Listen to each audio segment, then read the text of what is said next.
தமிழ்நாட்டில் உள்ள அரசு கலை அறிவியல் கல்லூரிகளில் காலியாக உள்ள 2708 உதவி பேராசிரியர் பணியிடங்களை நிரப்புவதற்கான தேர்வுகளை ரத்து செய்ய வேண்டும் என்று அரசு கல்லூரி யுஜிசி தகுதி கௌரவ விரைவுரையாளர்கள் வேண்டுகோள் விடுத்துள்ளனர். எங்களுடைய பிரச்சனை என்னன்னா, இந்த குற்றச்சாட்டு நாங்க டிஆர்பி சேர்மன் மேலேயோ இல்ல டிஆர்பி செக்ரட்டரி மேல குற்றச்சாட்டு வைக்கல. அவர் பேப்பர் திருத்தல, அவர் போய் எக்ஸாம் டியூட்டி பார்க்கல. எங்களுடைய குற்றச்சாட்டுனா டிஆர்பி ஃபண்ட்ல இருந்து அந்த டியூட்டி பார்த்தவங்களுக்கு பணம் போயிருக்கு. டியூட்டி பார்த்தவங்களுக்கு பேப்பர் எடிஷன் பண்றவங்களுக்கு இது மாதிரி இஷ்யூ போயிட்டு இருக்கு. அப்ப இதுக்கு பொறுப்பு டிஆர்பி எடுத்துக்கணும். எங்களுடைய கொஸ்டின் அதுதான்.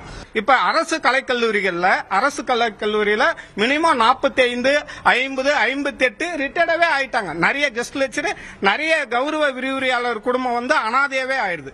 எங்களை இது நாள் வரைக்கும் 34 மார்க் அடிப்படையில் திடீர்னு தேர்வு வைக்கிறாங்க. அந்த தேர்வுலாம் நாங்களும் எதிர்கொண்டதுல நிறைய முறைகேடு. இப்ப நான் பாத்தீங்கன்னா எங்களுக்கு அந்த 2ஆம் பேப்பர் 50 மார்க்குக்கு நான் தேர்வு எழுதியிருக்கேன்.